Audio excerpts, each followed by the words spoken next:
Јас почнав да играм фудбал во 90-тите и не беше прво и основна работа што можеш да имаш полни 9 години за да почнеш да играш фудбал. На крајот од денот играчите стануваат роботи и се е тактика, се е техника, влезен си во некој систем на игра каде што нема уживање едноставно, туку мораш тоа да го правиш. Кај нас е тоа табу тема околу психичкиот момент и околу менталното здравје. Или јас не можам да бидам психолог, педагог, тренер, кондицијски тренер и сакаме после да направиме некоја разлика у фудбалот. Со 2 тренинга у неделата, што може со 2 сати у неделата? Што може да се постигне со 2 сати у неделата? Саше, како си?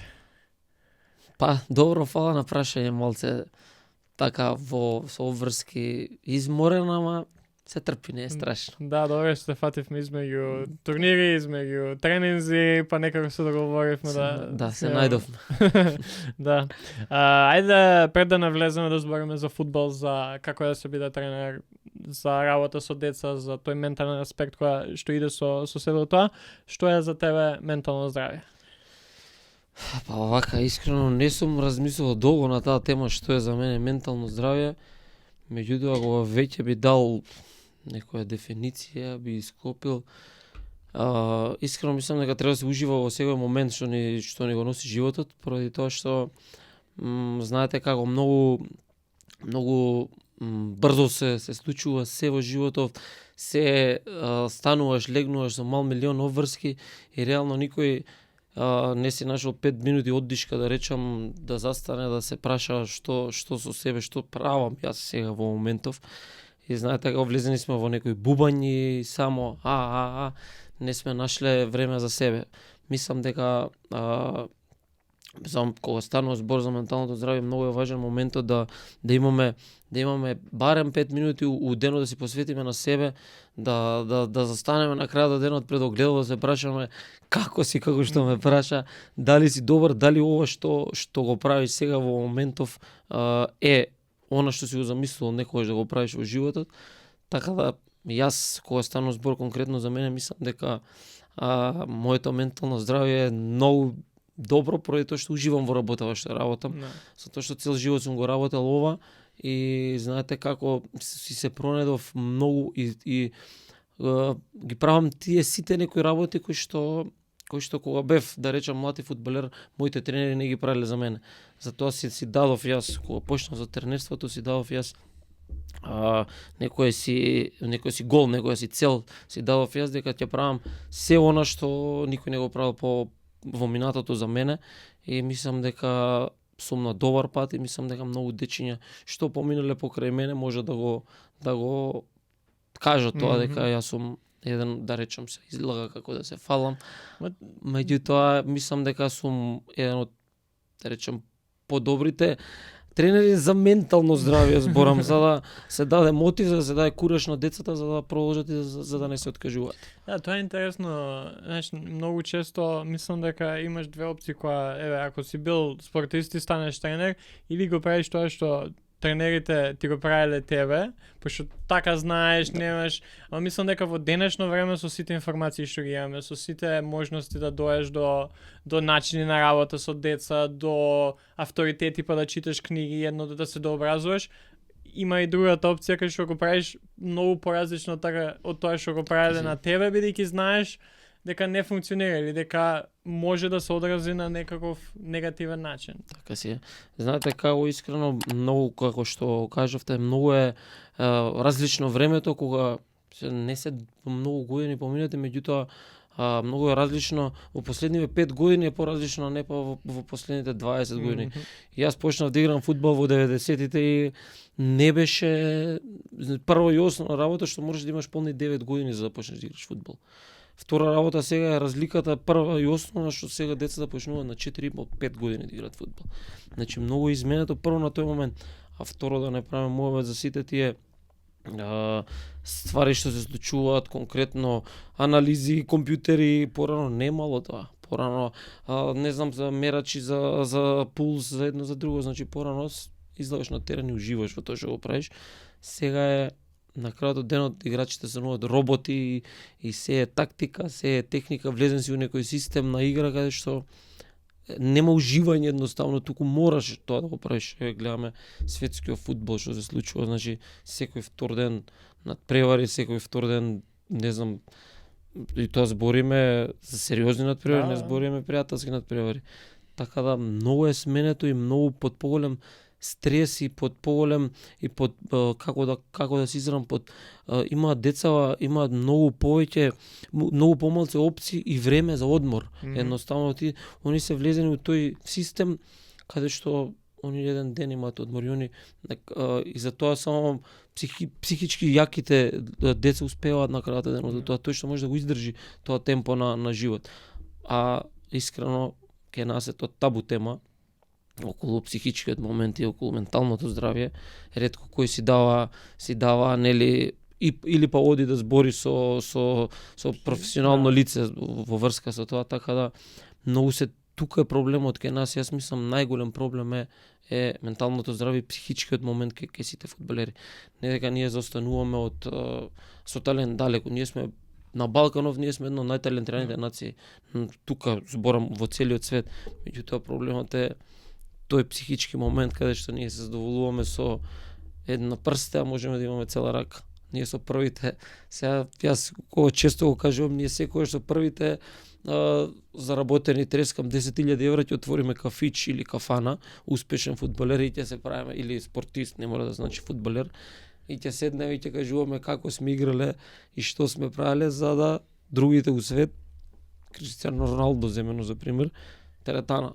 Со првите заработени пари теретана си направи. А ние кафич отвараме и седиме и пиеме и јас кога играв со овој, тој у Бајер Мюнхен игра, а ние у Шкендија Раџиново играме или трескам се да. Па нема, тоа е интересно, да секојаш викам, вака кога разговараме за не само за фудбал, спорт, ментално здравје, колку е важно тој психолошки аспект, и го ја давам споредбата со кондициони тренери. Колку време на нас не требаше да воведеме кондициони тренери, и замисли ти сега колку ќе ни треба да имаш некој кој ќе у Америка не перформанс коуч го викаат. Да. Тие пошто ти помагаат за перформанс. И ние ако нешто кое што си знаел дека ако не можеш да трчаш, ти треба кондиција. Тоа колку време требало да се воведе како еден стандард да го имаш, и сега го нема секаде у секоја екипа. А не па да збориме за психолози кои што би работеле со екипата. Тоа моментот што е конкретно сега имаше семинар за тренери, за лиценцирани тренери, што беше во Хилтон, и конкретно дојде тренерот на Владко Андоновски, он беше тренер на женска америчка репрезентација. Искрено тоа е како да си прв тренер на Бразил у машки фудбал. Буквално, да. И дојде, имаше баш он предавање, збори, вика, јас во стручниот штаб имам 17 лица. И сега, од друга страна, ние кога почнувавме со нашата школа со ФК Водно, одевме на тренинзи, на надпревари, да речем официјални, тројца-четворица. И кога зборам сега за табу тема, кога ќе се појавивме ние тројца-четворица, што глуматате вие, ова тоа, демек тројца-четворица доаѓате. Идеме, тоа беше лошо. Доаѓа не подалеку Црвена звезда. Доаѓа на турнир у Скопје или било каде, излагаат 10 души стручен штаб. Не физиотерапевти, не масери, не доктори, помошник тренер, тренер за везен ред, тренер за напад, тренер за одбрана. Значи доаѓаат они 10, колку што има играчи, толку стручен штаб има. И сега, и кога ќе дојдат тие луѓе тука, или кога го слушаш Владко Андоновски, вау, си викаш, леле, што е ова, 17 души, вау, 10 души Црвена звезда. Па зашо ние да не го направиме? Зашо ке нас мора да биде види глуматаат нешто? Не глуматаме, едноставно сакаме се приближиме на моментот да бидеме многу поквалитетни од тоа што треба да бидеме. За некое дете, излезе, исплива од оваа дупка кај што живееме. Искрено тоа е најголемиот проблем што кај нас е се, ти да му обрнеш внимание на детето, 4 очи гледаат подобро од 2. Грешките така се учи и се поправат. Јас пробуваш ти да гледаш се, или јас не можам да бидам психолог, педагог, тренер, кондицијски тренер, тоа тие сите предавања на лиценци ги има. Меѓутоа еден човек не може да биде тоа се. Затоа си постои стручен штаб, си постојат професионални лица на секоја тема, во секоја бранш. Не може ние да бидеме еден човек да биде кај нас во Македонија. Све може да прави, за 15.000 денари све може да биде. Тоа е за Да. и ајде на страна што ти не можеш. Ти ќе дое момент ќе прегориш. Пошто едно финансиски голем дел од тренерове не има единствена работа да биде тренер. Едно финансиски се гориш, време немаш, а треба не работа, ај сега ја ќе седам и на компјутер и ќе куцам мејлови, ќе работам. Работа е ти работиш со луѓе, со деца, со родители, со не толку треба да обрнеш внимание на родителите на крајот денот. Ти пример имаш 200 деца, тоа се 400 родители. Тоа се 400 луѓе каде што ти не секој, тоа се 400 карактери различни каде што на секој нешто му смета во истиот момент. Значи ти треба да бидеш и таму, треба да бидеш некоја потпора, некој ѕид заштитен за тренерите и после тоа да влезеш да бидеш тренер. Значи многу е лош моментот каде што баш буквално треба да бидеш се. И тоа што збориме, јас за тоа го зборам, јас примерот кога почнав да работам фудбал, не работам ништо друго. Работев само фудбал. Да, имало денови каде што и клубови каде што сум бил, каде што се каснало и со плати, тоа е обичај у држава наша. Меѓутоа проблемот е што не секој може да го издржи тоа, затоа што ти не можеш да бидеш ист. Еве конкретно јас во моментов, мене животот ми е посветен на фудбалот, на тренерството. Пример, трескам некои работи од 8 до 4 било каде. Сега ти не можеш да очекуваш од тој човек исто да се однесува како јас, например. Он дошол од 8 до 4 со 500 луѓе, се видел 500 луѓе го изнервирале и него не му е до тренинг у 5 сат кој ќе доведе. Он гледа само да помине денот, да помине времето, да ги одседи, на први да ги земе тие 15-20 лијади денари, допунул буџет, јас го викам тоа фамилиарен, си го допунува фамилиарниот буџет и него му е, он си у некој сейф зон си тера, си свирка, убаво му е 20.000 плюс, земал у фирмата 40.000, ваму 20.000 евра си зема и он си е супер. Напредок на децата 0, он како тренер напредок 0. Ништо. Ама моментот е тоа што не може да го издржи он финансиски. Да му дадеш ти, за тоа конкретно тоа што го спомнав, бараме ние, пример, не само ние, општо сите клубови, сите школи, друго е кој ќе влезе некој сериозен спонзор во клубот. Ти го покриваш тоа, платата ти е тебе 40-50.000 евра ти е платата. Па јас знам дека ќе го посветам животот на тоа, јас ќе влезам, ќе баталам се, ќе бидам само тренер, се за напредокот на децата и за напредокот на фудбалот во Македонија. Не само фудбалот, спортот. Секој спорт е исто, да, фудбалот можеби не сакам да кажам може малце подобро, пошто фудбалот нели се вртат најмногу пари на глобално ниво. На глобално, баш. И валјда и малце тоа ако споредиш со ракомет, кошарка, одбојка, тука е многу поразлично. Нема споредба баш. Ама пак финансискиот аспект е многу голем предизвик. И сега освен финанси, дали на што мисли се должи тоа дека уште е табу тема, уште јас знам се, моје клубов, ја работам, јас сум тренер, се ја треба да правам, или само финансиите се... Па, јас конкретно имам работено под повеќе, да речам, луѓе, координатори што биле, сум бил тренер во работнички, сум бил тренер во Вардар, во Кулбев долги години тренер и пред да отворам нели наша сопствена школа.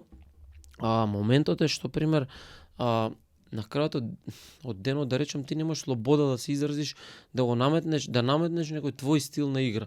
Конкретно што сум соработувал со некои луѓе, они си имаат, јас тоа не го сметам дека е лошо или нешто, они си имаат пример нивни размислувања за фудбалот, имаат некои си нели биле по семинари, трескамете Јохан Кројф програма некој и да се работи по таа. Се тоа супер, меѓутоа тука не може да се истакне тренерот. Ти си влезен у тој бујање, ти знаеш дека понеделник треба да го работиш, ти одиш само на тренинг да го истераш тренингот. Ти немаш, пример, гледаш дека нешто не се свија, ти не можеш да го смениш тоа, затоа што тебе ти е кажано, понеделник работиш тоа, таа вежба правиш и тоа е тоа, у вторник работиш тоа. Значи ти си влезен у системот и ти не смеш да излезеш од системот, затоа што тоа било правилно, не мора да значи, јас пример јас имам своје размислување за фудбал. Јас и ти конкретно немам исто размислување. Општо за се, не само за фудбал. И сега, пример, те става во бубањ каде што ти не можеш да испливаш горе. Јас имам, пример, сакам да децата да играат по моја шема, јас како што мислам, како Нека што твоја филозофија, да. да, јас сакам да наметнам филозофија некоја моја. Не мора да значи дека треба да биде по твојата. Не викам пак дека не е правилно, меѓутоа зашто да биде тоа? Зашто да не му дам ја слобода на тренерот? Јас кога пример сум имал слобода, сум направил многу успеси затоа што сум сакал да децата да го извадам максимумот од децата. Да, и плюс ти тоа што им го кажеш на ти веруваш у тоа. Да, да. И кога веруваш у тоа, тоа е заразно. Кога Така некој, си. знаеш, кога збори со некој врска Кога не можеш зашто трубиш цело збори, време, да, ама да. кога го гледаш како збори, колку ентузијазам има и тебе ти е интересно го слушаш, си. иако не знаеш ништо за што збори. Да, ама битно моментот на ентузијазмот влегува у себе и те полни. Да. Те полни и ти излагаш на крајот од денот и да излегло тоа, ентузијазмот останал у тебе и ти излагаш на терен и газиш едноставно. Да, Тоа- не се сеќаваш кој што кажа, Да, се да. сеќаваш како те направил да се Да. чувствуваш и тоа ти треба, знаеш. Ја така кога сум тренирал имаше играчи кои што ја му им кажам, ја не знам како е да си ти, пошто никогаш не сум го имал тој талент. Така си. Не знам како е да си на терен у тој момент, пошто не сум на терен со тебе. Ја ќе ти кажам, еве, вака ти давам, ова мислам дека ако направиме ќе победиме. Ама ако ти видиш нешто друго, go for it. Па фак, фала Богу. Ама искрено и тоа и така треба да биде. Пример, не секој надпревар е иста ситуација. Не секој, ти не можеш да очекуваш дека и конкретно искрено тоа преска не го напомнав. Далеку сме ни од Шпанија. Далеку сме ни од Шпанија со сите тие шпански системи, со се тоа. Ние не сме такво поднебје прво и основно. Ние не можеме да го практикуваме тој шпански фудбал тука кај нас од најмала возраст прво и основно. Тој не дека не е правилен, не дека не е добар, не дека не е квалитетен, не за џабе Шпанија е Шпанија. Да. Меѓутоа ние не сме такво поднебје, ние сме Балкан. Ние треба да земеме да копираме од Динамо Загреб, од Црвена звезда да копираме.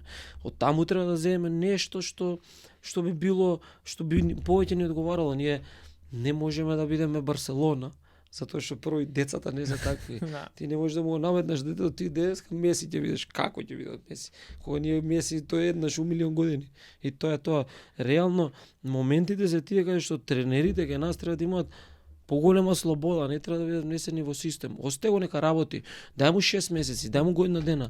Нека работи, пробај. Неговата визија он нека ја покаже на терен. Да видиш ти што како размислува он. А не ти најлесно е бапни го во систем, ова денеска ќе го работиш и он иде робот. Иде денеска понеделник работи тоа, вторник работи тоа и што направил? Каков направил? Он лично како тренер каков напредок има? Никаков. Тоа е стагнираш како тренер, не Да. напредуваш и знаеш имаш у еден момент одлука ќе видиш, оке чека ја ако продолжам ова ќе правам цел живот. Да. Ако ти е удобно, ако еве ти човекаш ти пополнува некоја дупка во буџетот, ќе си продолжиш да правиш Фала Богу. или ќе се откажеш и ќе земеш ќе работиш нешто сосема друго. Волт ќе возиш. Па стварно. И да не е Да, тоа, знаеш, да. и да биде нешто. Да, Еве, јас сум сакал да бидам тренер, сум се посветил, ама гледаш дека не, окей, ќе се откажам, ќе си земам друго нешто ќе работам. Фала Богу, И ама ги губиш луѓе на тој начин. и тоа е моментот и пак е тука, пак се враќам и тука и значи покрај ова се, покрај тоа што ти не доаѓаш до израз како тренер сам, тука е финансискиот момент. Значи да те дотепа тој момент уствари. И ти доаѓаш еве кај нас за жал се е краткорочно. Ништо не трае. Со да речеме да имаш стабилен Шкендија, освен Шкендија од Тетово, стабилен пролигашки клуб, каде што е долги години горе на табела, пробува, излезува Европа, европско лето сега има. Значи, тоа е стабилен клуб каде што и да речам на некој начин функционира онака како што треба. Да, има можност за подобрување, нели, секогаш и секаде, меѓутоа, конкретно со брендов наш Вардар што се случуваше, еве сега се стабилизира, претходно катастрофа. Сите општо е со работнички што се случува сега, со Шкупи што се случува. Сите скопски пролигашки се катастрофа во моментов, освен Вардар. Да. Работнички катастрофа. Шкупи катастрофа, Македонија, Ѓорче Петров. Исто, сите се доле на табела, сите се тоа се и конкретно и тоа јас што го зборам, многу се тесни грлото. Конкретно ние доаѓаш до ситуација имаш 100 школи у градов, 100 фудбалски школи имаш у градов. Да, нон-стоп ми искачаат на Инстаграм, Се некои нова нови, школа, да. ова, 100, ете, да. нека има за секој работа у градов, има деца, има работа. Меѓутоа што после кога ќе дојдат тие деца на 13 години, на 14, 4 клуба имаме што играат у Суперлига. Тоа се по 20 деца, тоа се 80 деца. А ви ти рачуне од 100 школи по 20 деца, тоа се 2000 деца. Што понатака со тие деца кои ќе дојдат на 14-15 години? Ништо. Ти рачунете дека од толкаво грло доаѓаш вуп, се тесни, испливаат, само ќе испливаат 2 деца, 5 деца, 10. Или ќе бидеш примерен ти да формираш сениорска екипа, иако тоа на почеток може и не ти било план, бидејќи сакаш да се посветиш да бидеш на децата, да им помогнеш да научат тоа е моментот што пример за да ти да дојдеш до таа Суперлига треба многу услови, треба многу средства, жал ке нас и инфраструктурата знаеме каква е на фудбалски план. Многу треба и време, и средства, инфраструктура. За жал ке нас побрзо ќе се изгради зграда, него да се направи фудбалски терен. И сега пример ти доаѓаш деца, ти имаш амбиции, ти сакаш, ете трескам сум нашол и спонзор сериозен човек што сака да уложи во фудбалот, меѓутоа на крајот од денот во централно градско во Скопје конкретно во централно градско подрачје ти немаш кај да направиш терен.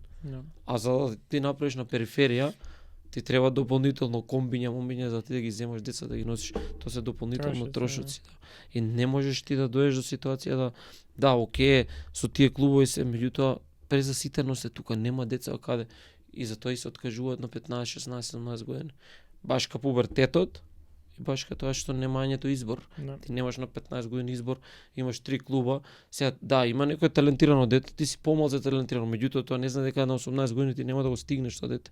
Па тоа е оној момент, има не ми текнува името на книгата, кај што збори дека го има земено примерот од Канада хокеј и прави анализа дека едно 70-80% од деца кои што сега професионалци играат у лигата се родени јануар, февруар, март. Поради тоа што исто како кај нас што не знам сега дали у фудбал, знам дека кошарката е така, ако си роден на 1 јануар или на 31 декември, ако си иста година, иста генерација. Едно тоа што тие деца ти не можеш на 12, 13 години, 14 да одлучиш окей, ова дете ќе биде најдобро, пошто е најдобар сега. И не им даваш можност на другиве и не тренираш повеќе. И баш пишува за тоа дека тие деца кои што ќе израснат поголеми, ќе имаат физички ќе бидат појаки, добиваат многу поголемо внимание, многу повеќе се тренира со нив, им се даваат повеќе шанси и затоа имаш голем број на деца кои што се родени таа втора некоја половина годината, кои што на 13, 14, 15 години се откажуваат од вакво. Имаше, баш гледав еден исто подкаст со црногорци, мислам дека се дечки, и гостуваше, не знам, некој си тренер од таму, не е ни важно, не знам точно како се викаше, и даде пример за некој кајакар. Вика до 18-20 години во младински категории го нема на мапа, не постои. Значи нигде го нема, вика, не знаат луѓе дека тренира, дека весла.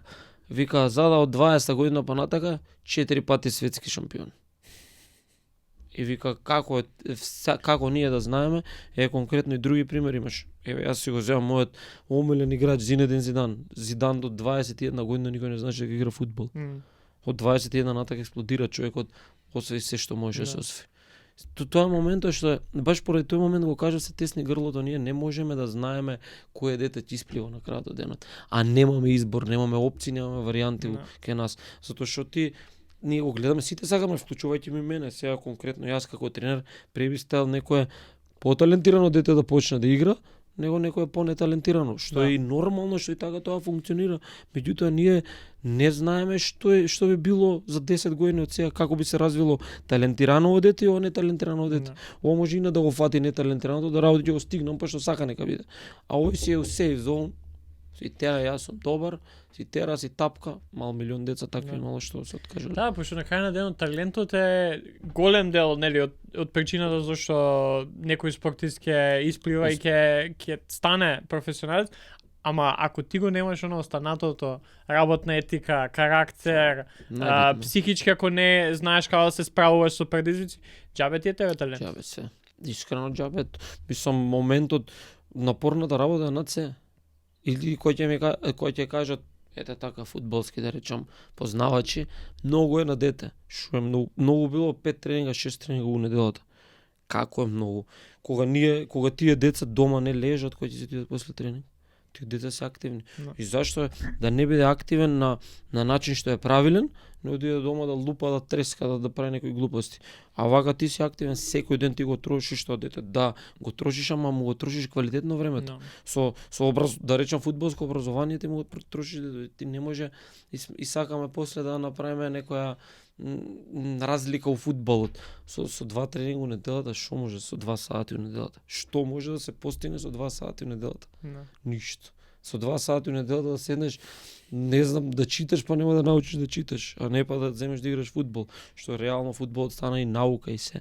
Затоа зборам, дајте им нека тренираат, децава мора да тренираат секој ден. Ти не можеш да го оставиш еднаш у неделата да тренира тоа дете или 2 пати. 2 сати у неделата се ништо. Ете, Мартин Одегард у Арсенал игра. До 14 години, од 7 до 14 година, Мартин Одегард имал 14 тренинга у неделата. 14 тренинга збориме. Да, ама тоа било, не било он пушти го нека трча. Тоа било дозирано се онака како што треба. Тоа не е ти, ајде денеска оди трчај, па буди у теретана сам. Не, со тренер. Денеска го правиш ова, утре го правиш тоа, заутре го правиш тоа. И затоа е капитен на Арсенал и у Реал Мадрид беше. Па нема тоа, ако се вклопат сите работи, кој што викаш ти, не е само работа со топка, не е само да му дадеш спринтови да трча и да научи да дрибла, имаш и кондиција, имаш и теретана, имаш и ментален аспект кај што најважен, искрено. Според мене, најважен момент, поготово после повреда. Конкретно еве јас. Јас имам 2 операции на коленото, поради тоа се откажав од фудбал. Лигаменти скинав, исто и ортакот мој, така се запознавме, у болница се запознавме. Аз сме го правиле мал милион пати муаведот, не е ни важно. Значи, моментот беше после повреда што ти никој не ти кажал, никој не седнал со тебе, ти објасни дека ти можеш да продолжиш, ти можеш да се вратиш.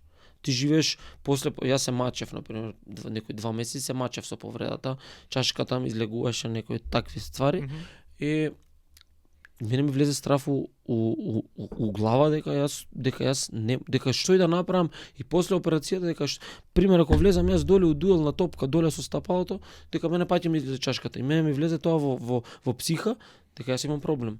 И никој не седна со мене да работи, да ми каже дека тоа не е проблем, дека тоа се пребродува, дека тоа завршило и останало таму. И јас си продолжив, јас сам, ама колку можеш ти сам, дете на 18 години, што знам јас, или мајка ми, татко ми никош не биле спортисти да ми кажат ништо не ти, ајде, ќе бидеш добар. И идеш ти, одам на тренинг со страф, едноставно вака ногата ја пружам колку само да ја пружам, бегам. Еднаш, 2 пати, 3 пати тренерот викат што да правам, тоа е. Не можеш да играш више фудбал. Ама он не го гледа стравот у тебе, он не го гледа психичкиот момент у тебе, да седне, он како стручен тренер да седне да поразговара со тебе, да ти каже не, само кураж да ти даде, мотив да ти даде, добар си, ништо не ти можеш, верувам у тебе и тоа е тоа. Многу значи тоа ке дете поготово.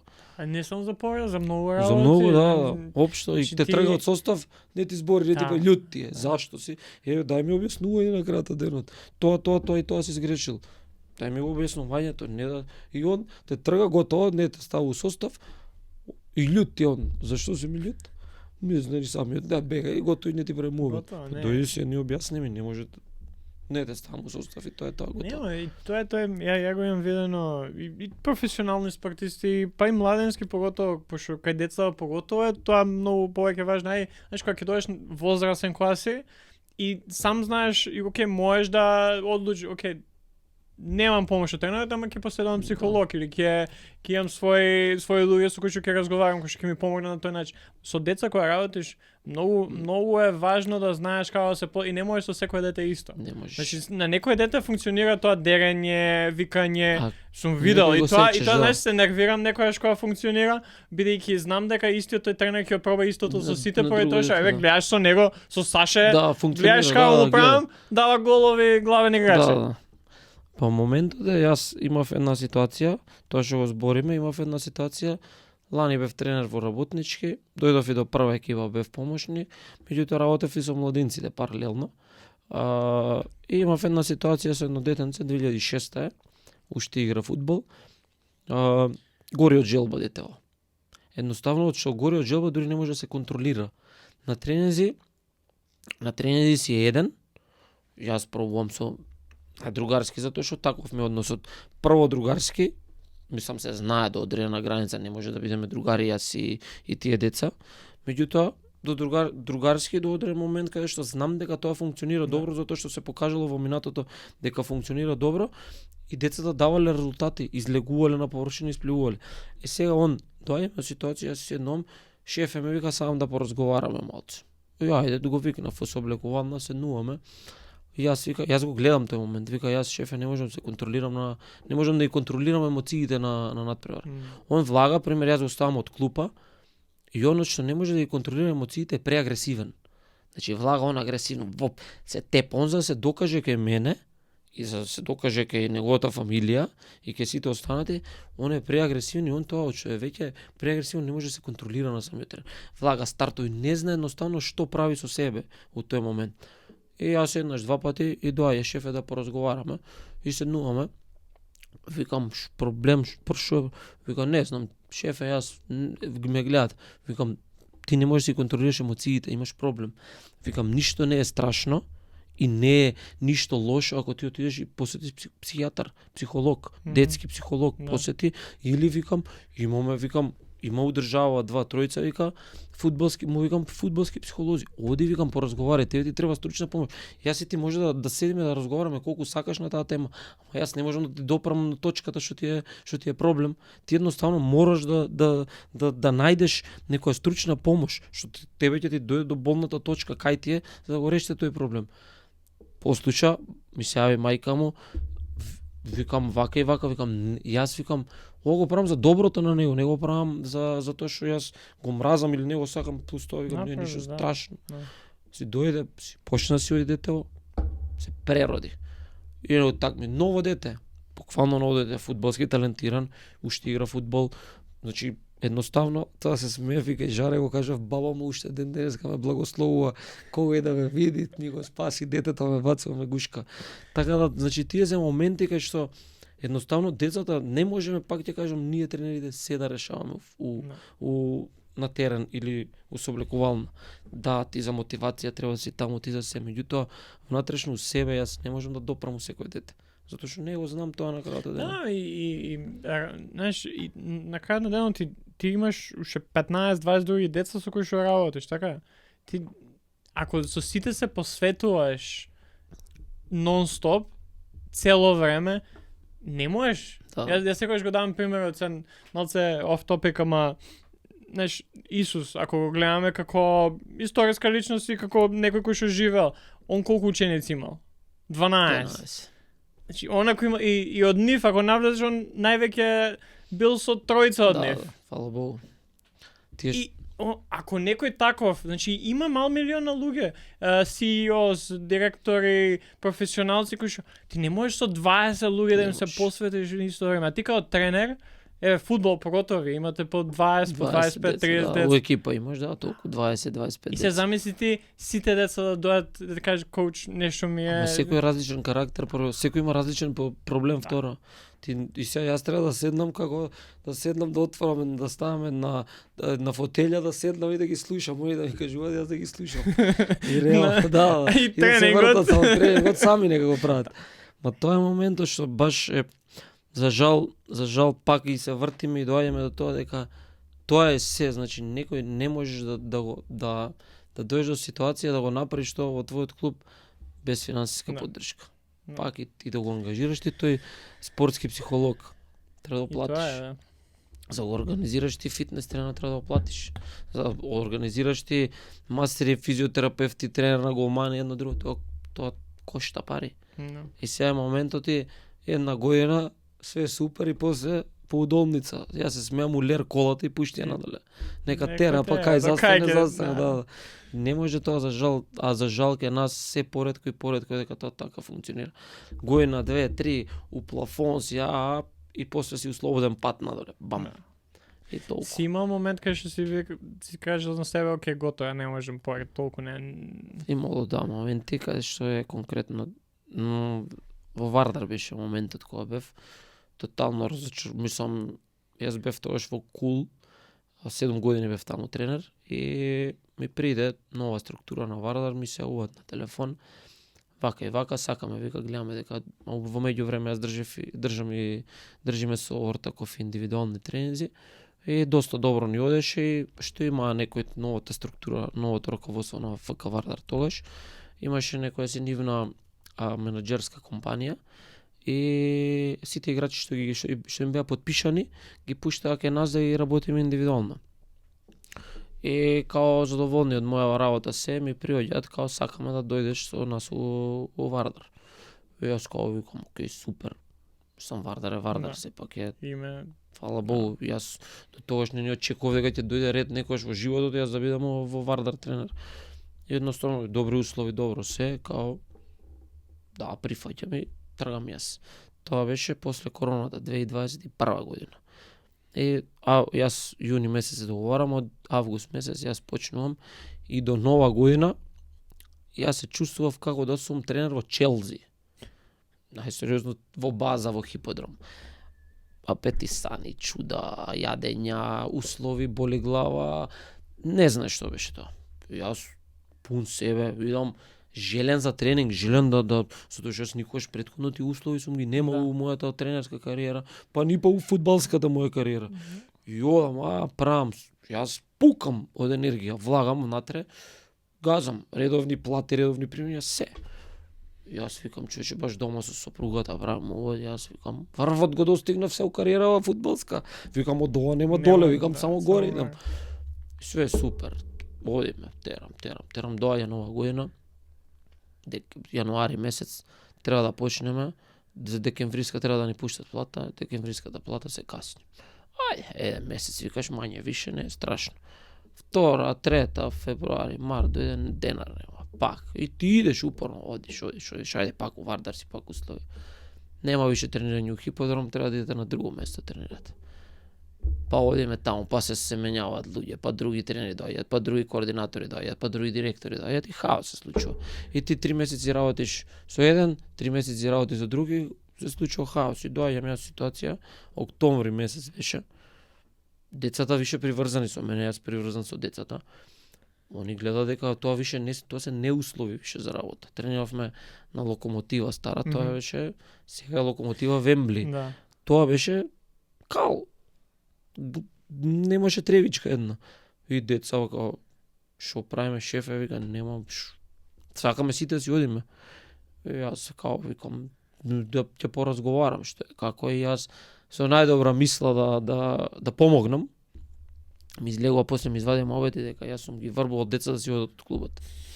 И тука за се отидов дома и викам на жена ми да ми извините да се плукнам и у фудбал и у све. Не работам више фудбал, тоа ќе си фатам школи век USA нова, ќе си терам со нив. Не види будала, вака цел живот за тоа на дома нешто. Но и знаеш како дојдеш до ситуација каде што стварно си бил у плафон и сега едноставно си тоа што го зборев условен пат и немаш буквално ништо. Што е најтрајшно, немаш ни примања, за некако идеш трошиш рачуни до хиподром, одевме до март месец одев до хиподром, јас живеам во Хром, имав 17 километри во еден правец. И 17-35 километри на дневно ниво. Да, среќа моторче си земав едно, па со моторчето си терав. Ево, зарибов, не ми пали више до хиподром секој ден и назад. И тоа рачуни дека ти го правиш тоа без финансиска потпора. Ти го правиш тоа затоа што љубов, дека сакаш да им помогнеш на деца, на крајот од денот, да. И сега тоа е моментот кај што доаѓаш ситуација да се разочараш и ти и децата и едноставно дигаш раце од себе и си викаш не сакам више ќе гледам нешто што ме прави среќен. И тогаш во тој момент седнавме со Ортаков, со Кире, му викам брат, викам, ние мора да најдеме некој чаре, викам, еве, он конкретно тоа што си работеше друга работа, викам, јас не можам, викам, више да работам кај Петко, кај Станко за без денар. Значи, мене ми треба некоја потпора финансиска, каде што потпора и да си правам нешто како што јас си го замислам, како што јас си сакам. Да, пошто едно е да работиш за некој друг, да немаш примања, а друго е да немаш примања, па знаеш дека работиш тоа како што ти мислиш дека треба да биде. И нешто е свое, бидејќи сите знаеме ако ти нешто го чувствуваш како свое, многу поубаво ти е и повеќе даваш у тоа. За себе, поубаво за себе да си работиш, мислам дека да нема ни празник ни делник. Тоа си стои, меѓутоа на крајот од денот знаеш дека тоа те исполнува и дека си го правиш за себе и знаеш дека ќе гризаш ќе грижаш цело време за ти за напреднеш ти како тренер и клубот твој, школата твоја да напредне. Поради тоа мислам дека сме со водно искрено сме на според мене многу добар пат. Еве за 2 години направивме некоја солидна бројка на дечиња каде што веќе луѓето не препознаваат, го препознаваат трудот, го препознаваат нашата работа, дека е квалитетна, доаѓаат квалитетни веќе дечиња, не е само да речеш да дојде дете сега само што почна, туку ја препознаа квалитетната работа и нормално квалитетот со квалитет се спојува. Не може се спои со неквалитет. Туку он гледа дека ти даваш, гледа дека правиш 4 пати, 10 пати повеќе тренинзи од сите останати, гледаш дека имаш некоја добра замисла и поради тоа моментот што ти ги привлекуваш, а не поради моментот што како што знаат да кажат мал број на тренери у градов ги врбувате вие децата им се увате на телефон. Не можам тоа да го направам. Родител сум, да ми се јави сега некој мене ако ми е убаво тука кај тебе, јас кој да ми се јави да отидам на друго место, нема да отидам на друго место, затоа што ме е убаво тука, затоа што гледам дека си посветен, дека си добар, дека моето дете напредува. Ама ако моето дете тапка во место, а гледам дека детето на комшијата у плафоне, па ќе попрашам комшијата зашо, како, што се случува за и моево дете да дојде до тоа ниво. Да, тоа е интересен момент и неретко сме зборали со така други тренери кај што има и разлика од тренинг до тренинг, има и разлика од тоа се смееме со тренери со кои што сум и ја работел. Знаеш, некојаш ти е смешно е колку е лошо и ти кога ќе ти дојде некој дете не ги знае основните работи, како да се движи, што е што. Збориме да тренирало 3-4 години. Да. Не збориме за некој дете од 7-8 години што само започна, ние збориме за деца од 14, 15, 16 години, што ти треба да ги внесеш, да ги научиш некои основни принципи на игра. И ти сега чекај што имаш правено до сега. И знаеш, некојаш, окей, да, се тренира повеќе, ама и како тренираш е многу важно и мислам дека тоа се некои работи кои што останале од ова функционира, ќе им го даваме тоа што кажеш ти, ќе завршиме тренингот денеска, си заврши сат, готово, ајде си идам дома. Па тоа тоа е моментот што на крајот од денот секој тренинг треба да биде правилно и дозиран. Не е само ти дајмо, јас тоа им го зборам на родителите. Не можеш да седнеш да учиш фудбал на телевизија. Не можеш баш, сум го зборил неколку пати тоа, да било така сите ќе станеле експерти у фудбал. Не можеш, пример, ти да знаеш конкретно, еве, има микроциклус, се работи на микроциклус, ти целата неделата е микроциклус, ти не може да го знаеш тоа, не може да знаеш зашо ова у среда се работи. Или јас за седно ти објаснам сега, ти си фудбалски лаик, трескам имаш фирма за не знам, за столарија имаш, столар си. И сега ти си дошол на тренинг, син ми мој требаше да игра ова, требаше да игра тоа. И зашо овој тренинг го правиш у вторникот? Чекај, како, зашо? Затоа што тоа е така правилно. Не е затоа што јас сум го измислил тоа, затоа што имам многу попаметни луѓе од мене, што го кажале и што го направиле тоа. А не сега ние, ајде, ќе правиме у вторник, трескам, ќе правиме моторика, ќе работиме координација, во среда ќе правиме, ќе им дам фудбал да играат, да помине тренингот, во петок ќе им дам да шутнат и сум завршил јас работа денеска. Па не е тоа треба да има и одредено дозирање на тренингот, треба да ги однесеш деца, да ги дигнеш у плафон, па полека да ги спушташ надоле, да им ја темпираш формата за да експлодираат во сабота, во недела на надпреварот. Не е само ти земи, фрли ја топката, стај рацете у џеб, свирчето уста и трткај само. Тоа е тоа, не иде така. Нема, тоа е, знаеш, кај нас мислам, не кај нас, кога зборим кај нас спортот, секој си има своја улога, така. Јас така, читајќи неколку книги, една која што ми остана впечаток беше тренер бейсбол во Америка, професионален тренер кој што има исто деца кои што играат youth спорт, младински спортови, тоа во Америка. И он као тренер на една од 32-те најдобри екипи во Америка, ја на дете му кажа дека тренерот е управо. Шо и да не ми доаѓа, ја идам на утакмици, ќе најавам за тебе, по пат ќе збориме како беше, како помина, како се чувствуваш, ама ја нема да кажам ниту еднаш за тренерот ништо на тоа дете. Пошто ти можеш да направиш муавет со тренер, знаеш, можеш да го имаш тој аспект и сега зависи. Сега ако ти доа некој тренер кој што има дете кај тебе и ти каже брат, гледај, ова го Стои. увидов, чисто са да направиме муабет. Стои, тоа да, тоа се Ама и стои. кога некој таков размислува, чекаве, јас сум авторитет. Да, Еден од најдобри тренер во Америка. Дете го гледам игра. Ама ја на дете му кажувам, тренерот е управо, ние на крај на сезона ќе седнеме, ја и ти ќе се направиме дали сакаш да продолжиш, дали не, дали да идеме на друго место, дали не. опции да му Ама ти ако се вплеткаш у тој на дете му ствараш и притисок и му ствараш непријатни чувства кон тренерот, пошто гледај татко ми вика вака, не знаеш што прави тренеров, ја нема да слушам тренерот, татко ми ги слуша. се губи тука Авторитет? авторитетот. Џабе ти ако веќе го изгубиш авторитетот поради тоа што татко ти е спортски работник, џабе ти го носиш детето. Тоа не те ферма едноставно. Кој те врти тато дома поише знае од мене. И да не е спортски работник, Да. ти му правиш збунка у глава и фала Богу. Ама хиерархиски гледано, тоа дете, јас стоим го зборам на родителиве што се дел од школа наша. Хиерархиски гледано, ти по некоја логика тоа дете треба таткото прво да го слуша. И сега таткото се дере од трибина, дај му е таму, да му шут, пас. И сега ти збориш, ти имаш тотално друга замисла, нешто што си го работел на тренинг, што не треба да биде тоа така, и ти му вика, и он не шутира. Значи, крајно, џабе ти не можеш да влиеш на тој момент, нема шанси. И сега ние прво нешто што направивме, кога отворивме школата, беше тоа. Значи, прво, мора да се средат родителите. Прво и најголем проблем кај нас е родителите. Мал милион тепачки на ФФМ детска лига. Срамота. Но нога кршат на дете уштип. Кој е тоа? Дивјаци. Кој е однос без станува збор за деца, бе, на 16-17 години. Кој е тој стрес на децата? Ти самиот стрес на детето му е кога оди, самото одење на надпревар му е стрес. А не па ти дома или у кола притисок. Тоа мора денеска да победиш, мора денеска гол да даш. Чекај бе малце бе. Мора да знаеме сите што мора. Да се умре само мора, ништо друго не мора. И сега ти пробуваш на некој начин да влиеш позитивно на детето, он го пуни дома.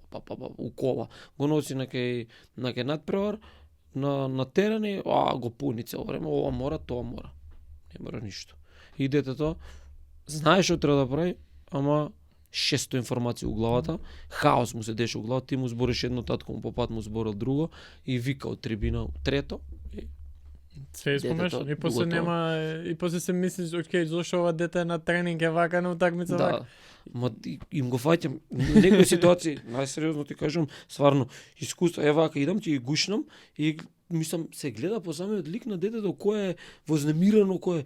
Им го фаќам вака, идеш, им го фаќат пред утакмица зборим, им го фаќа срцето, пулсот, како на зајак, 200, онот возбуда за надпреварот. Мислам, сите сме го осетиле тоа чувство на возбуда пред надпревар, идеш. Тоа е убаво, знаеш, да го имаш тоа малце да, ти рачунај притисокот од дома направен плюс дополнително страшно.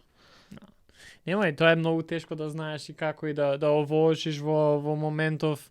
Тоа, знаеш, од после тие работи можеш да ги видиш и да помогнеш, ама кога се случува е многу тешко да му помогнеш на некој дете. А често се случува кај нас, за жал. Да.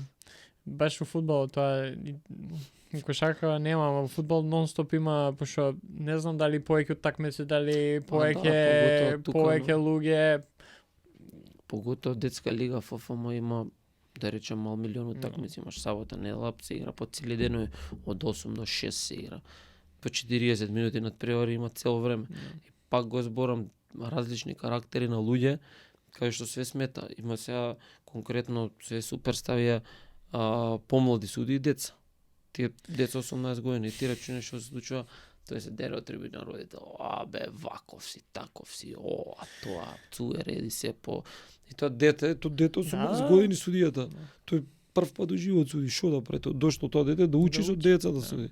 И ти му е убива желбата у првиот момент што стапне на терен. Да, јас баш за тие моменти имам доста такво мислење да ти не можеш прво со деца треба најмалите треба да работат најдобрите и најискусните.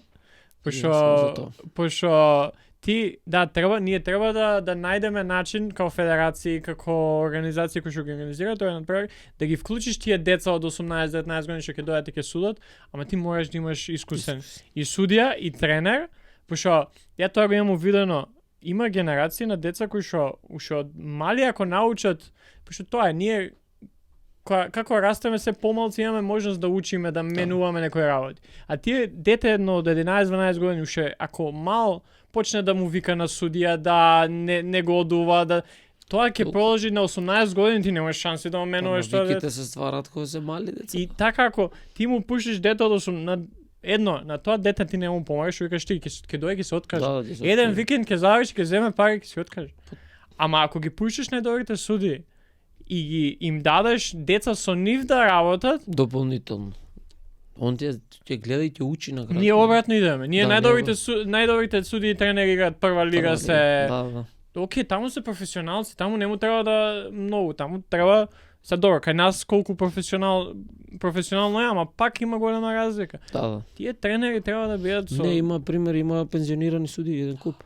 Да. Мислам, ете, не прават ништо во животот, предпоставувам. Да. Одат, мислам, доаѓаат да гледат надпревари на градот денот. Па викни го, ем ќе заработи некој денар, ем него он го прави тоа цел живот, него ќе му биде кејф да го направи тоа. Да. Но едноставно само треба да се некоја амбиција едноставно да му кажеш да стапиш во контакт. Јас не верувам дека ќе го одби. Еве конкретно Чичко Кочо Димитровски. Он е таму цело време гледа, запишува деца. Име презиме фудбалска легенда у државава наша. Он доаѓа цело време на терен и гледа деца, запишува, прави.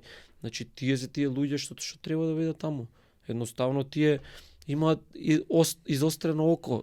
Знаат, поминале низ сито и низ решето у нивните фудбалски кариери, знаат што треба и како треба за да успееш едноставно. Да. Затоа викам, све е тоа супер што ние ете конкретно пробуваме со млади деца со да правиме нешто, меѓутоа се губи. Не им дава шанса, не им дава шанса да научат тоа, да научат како е, пошто или ќе се откажат или ќе научат лошо. Да. Па после тоа имаш и кај нив фрустрација, и кај нив имаш притисок и никој уопште не победа. Тоа е исто како да ти давам работа, не знам сега, ти тренер, ама не ти давам топки, не плаќаме за, не знам, најобични услови, немаш вода, немаш вакво, и као ја ќе земам ќе успеам. Па тоа е, ама ке нас, може, тере. Товари го магарето ке нас и тере. Па до кај ќе... Па до кај иде ке нас, се може тоа. За жал. Да. При крај сакам да те прашаме тебе како тренер, освен тој финансиски аспект за кој што е неминовен, што мислиш дека ќе ти помогне да бидеш половар, пошто зборуваш и на самиот почеток, знаеш, нон-стоп се работа дома, деца, едно друго. Колку ти можеш и имаш можност да застанеш, да одмориш од тој некој ментален аспект? Па, колку можеш. Сега знаете како, додека пример работев во другите клубови, имаш период во денот каде што затоа што да речеме имаш 3 сати обврски со фудбалот и имаш простор и време да имаш оддишка на крајот од денот. Ама сега пример овој период ти си буквално и се, ти треба и да организираш, ти треба и тренер да бидеш, ти треба и со родители да збориш, ти треба и на турнири да одиш, се да правиш ти. Сега моментот за колку мене, значи, мораме да се образуваме. Не можеме да оставаме дека, ете, конкретно јас сум имал прилика да, на некој начин направам некој успех, сум освојувал купови, првенства, едно друго, се тоа. Меѓутоа, тоа не значи дека ние треба да застанеме и да не учиме. Ако јас првиот момент сум направил некој успех, се знам јас. Пак ти го дам за пример, 41 година има Кристијано Роналдо. Погледнете го прво и основно како изгледа човекот на 41 година. 1% масти нема на него. Значи, машина, гладен гриз, па и Меси, небитно. Они буквално има се што може да има еден играч. И кога тие самите имаат мотивација да учат и да напредуваат уште повеќе, пошто останува за нас македонци тука у држава наша. Значи не може ние со едно освојување на медаља, што не значи ништо, утре у животот ќе заборавите. Ќе заборавите, јас конкретно многу пати се случило, меѓутоа пораз за мене како тренер тоа што од тие генерации 1-2 продолжило да играат фудбал, 3. Тоа е пораз за секој тренер буквално. Ти си го освоил таа медаља, меѓутоа што понатака, кај се сега тие деца што освоили, биле талентирани тогаш. Ама сега каде си? Сега ги нема на мапа. Зашо? Ти земи твој пример, дали се сеќаваш кој освоил до 16 години кога ти си играл? Јас тоа им го кажам на деца секогаш како пример. Кажете ми дали е конкретно работничко Вардар Кобев, затоа што работев со младинци, со кадети со 18-19 години. Кажете ми дали знаете 2023 кој освои Лига на шампиони и си иде Реал Мадрид. А кажете ми македонско првенство кој освои 2023. Појма немаат. Никој не знае. И тоа е моментот кај што нели сите си гледаме далеку, а не си гледаме дома и напредок од наш, у дворот собствен не си гледаме. Прво ние треба да се сконцентрираме на нашиот напредок, па после да се замислуваме дека сме Реал Мадрид, Барселона, не знам таму кои екипи, Манчестер Сити сега поново. Далеку сме од нив, многу сме да светлосни години. Прво услови за работа, па после се и да не заборам у образованието. Фудбалското образование зборам. Значи не можеме за малото прст да им се фатиме, за ноктето на малото прст. Затоа што Тео Пеп Гвардиола се има освоено мајстор. Немаше и како он има, јас како тренер, како он има мотив уште да учи. Може он да си седна, све знам. Јас го измислив тика така, јас можам да седнам и сите да копираат од мене. Ама ај оди скопирај го, те видам. Ајде оди примени го тоа. Ти можеш да видиш тренинг на YouTube, сега не е све достапно. Направи ми тренинг, ко Пеп Гвардиола. Ама ајде оди примени го тоа. Ајде тоа нека тера години назад. Трошел пари. Троши пари, да. Ама има успеси. Сите трошат пари на крај. Да, мене беше интересно, не знам дали си има можност да читаш книгата.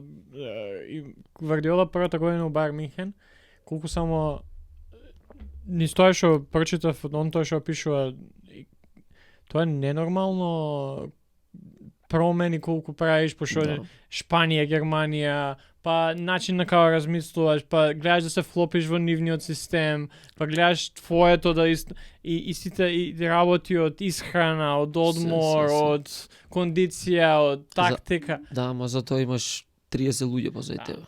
А не си сам. Да, ама пак мислам дека иде на тоа дека ако ти се поставиш така и другите ќе тоа, ако мене како тренер, без разлика ја и да сум сам тренер 16 години, 18 години туку во Македонија, ако мене целта ми е ние сега да идеме да изгазиме све да освоиме титула, и децата тоа ќе ми целта, ама ако мене целта ми е да им помогнам на деца, да бидам присутен, да им биде забавно, да им помогнам да напредуваат и фудбалски, многу е поразлично како тие деца ќе гледаат на фудбалот и... Ама ти како ќе им го мајндсетот, како ќе им го додека се мали, јас и тоа сега со дечиња работам.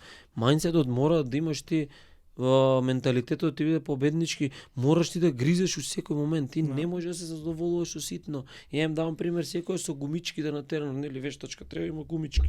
Зашто се задоволуваш со едно топче од гумичките? Им викам, кој можеш сите овие да ги имаш. Ти имаш едно, има тука мал милион. Зашто се задоволува со нешто ситно? Имаш, можеш, услови. Им се смеам, имате мрднати тренери, сега двајца за мене и за Ортаков зборам. Имате мрднати тренери што се 24/7 посветени на вас. Искористете не, дечки. Искористете не затоа што ние сме го немале тоа кога сме растеле, кога сме биле деца. Да, јас не можам да се жалам од тренерите и се, меѓутоа не се замарале тие луѓе толку. Ниф им било, пак ќе кажам, допуно на фамилиарен буџет. Они иделе работеле друго, доаѓале да го доработат тоа. Јас конкретно ние двајца го работиме само ова. Сакаме нешто поразлично да направиме, пробуваме да направиме нешто поразлично. Затоа викам искористете не. Морате да не искористите затоа што за жал трнлив е, многу е трнлив патот до успехот. Затоа 1% од децата е конкретно и ни 1% дали има. Да. Конкретно во Англија, не знам кој беше конкретно што кажал 0,07% од децата во Англија стануваат професионални фудбалери. Значи во Англија збориме кој лулка на фудбалот. И убавото е на пример ти ако им го внесеш тој момент, тие од 20 деца, едно ако успеат, две ако успеат, станат професионални. Другиве ќе бидат професионално нешто друго. Ама тој мајндсет им останува. Да, ама тоа е моментот што не мора да значи само спортот дека тоа ќе им остане. Општо во животот ќе им остане. Пример, ќе им остане се борат, ќе им остане, јас и тоа им го кажувам, 5% е доволно само да дадеш повеќе од противникот твој за да го победиш. 5% треба да дадеш повеќе од себе, да сакаш повеќе од себе, од другиот, за да направиш некој успех. Дури не ни 5, ни 1% да дадеш повеќе од другиот, ти ќе бидеш подобар и ќе бидеш поквалитетен од него. Само 1%. А замисли што ќе биде да дадеш 100% од себе. Замисли што ќе биде да се посветиш, да се откажеш од 5-10 години од твојот живот, да се фокусираш само на фудбалот, на спортот општо, да се фокусираш само на тоа. Еве, конкретно јас се фокусирав од кога престанав да играм фудбал од 2014 па до ден денеска јас се фокусирав на тренерството и сакав да направам нешто што ќе биде различно, нешто што знам дека не било правилно тоа што се правило претходно. Нешто што сакам да остави трак на крајот од денот. Од никој, мислам, од ниту успешен фудбалер, ниту име и презиме фудбалско, сум дошол до ситуација да, сме дошле со ортаго ситуација да доја еден Стефан Ристовски да тренира со нас, капитен на македонска репрезентација, Александар Трајковски, значи, од буквално no name луѓе, сме дошле до ситуација да работиме со тие, да речем, најпознати фудбалери кај нас во државата. Затоа викам, сме се дале затоа што сме сакале да направиме нешто. Тоа е, да, и не секој, знаеш, пошто има многу луѓе кои што имаат привилегија на тој начин, без разлика каква, дали биле, ти што кажеш, фудбалери, спортисти, дали биле деца на некој. Да. Тоа е окей, супер, ама кој ќе искористи таа? И ти и од нигде да почнеш, ако се посветиш, некојаш ќе, знаеш, ова е overnight success. Ќе дое некој фудбалер, не знам, на 20-21 година од нигде нека и кај преска што спомна. Ама тој сигурно Майкл Джордан, they call me one overnight success. Како? Вика јас или Коби Брајант конкретно. Вика станов у 4 сат шутирав како будала, давав тројки шутирав, вика тренирав.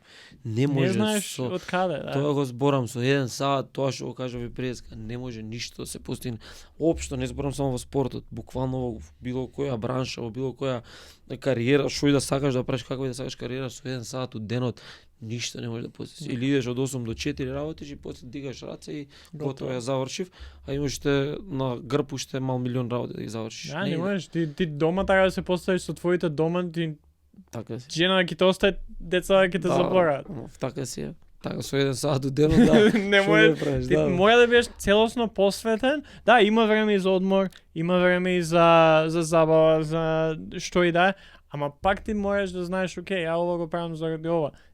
Мене ми треба одмор да седнам 1 сат, да идам и да попешачам, да изслушам нешто, да пуштам мозок на ама ти 1 сат мене ќе ми напред, кога ќе се вратам ја да бидам многу подобар татко и тренер и другар и брат и сестра, што и да. Така си е. Да. Да и веќе саат време поминало с тие, ја гледам нонстоп на телефон те бараат. Двој само телефонот штракаат пишува. Ама добро, за крај, сите гости ги прашувам, така и тебе, кое прашање би го поставил на оние што не изслушале до сега? Што сакаш да ги прашаш нашите гледачи? Баш би се надоврзал на моментот кои ви се целите во животот и дали до сега сте ги исполниле. Баш се надоврзал на моментот дека можеш да дадеш многу повеќе тоа што даваш сега во моментов. Пак ќе кажам, многу е малце потребно за да се направи некаков минимален успех, многу поготово тука кај нас во држава, за жал. Многу е малце потребно да се направи било каков успех да се дојде до некој ниво. Замислете што би било кога би дали 100% од себе секој ден. Кај би ни бил крајот? Далеко од тоа дека сме неталентирана нација, далеко од тоа дека сме необразована нација, далеко од тоа дека не сме неинтелигентна нација. Се од тоа сме. Можеби една од најинтелигентните нации, меѓутоа се задоволуваме со ситно. Тоа е најголемиот проблем кај нас. Се задоволуваме, пак ќе кажам, со една гумичка од вештачки да можеме да ги имаме сит. Не треба тоа да биде така. За жал. Мораме да целиме на нешто, мораме да си ставиме на крајот од денот да си имам цел. Јас тоа им го кажувам пак и на деца. Стај си ја целта, гледај си ја. Целта ти е Реал Мадрид. Зашто да не? Зашто да не? Зашто може трескам некој од село од Данска да отиде у Реал Мадрид, а ти да не можеш да отидеш? Зашто? Да, и многу е важно ако целта ти е Реал Мадрид, ти можеш, нема да стигнеш у Реал Мадрид, ама ќе стигнеш у Мајорка, у Леванте. Ама ќе Ама ако целта ти е ја да играм, да бидам шампион на Македонија, нема да стигнеш никогаш надвор од Фала тоа. Богу, ќе се задоволиш тука, ќе се задоволиш со тука, со локален фудбал и тоа ќе биде тоа, ќе си бидеш само чисто рекреативно ќе си играш со фудбал, ќе заработуваш ситна сума, а можеш да уживаш на јахта на крајот од денот. А ти заработуваш и крпиш крај со крај, за жал. Саше, фала ти, па се гледаме у некоја наредна прилика за нешто друго. Ше обавезно. Фала и на поканата и на вас. Супер си поменав, одличен муаве си сврзавме. Па здраве Боже, се гледаме у наредна прилика.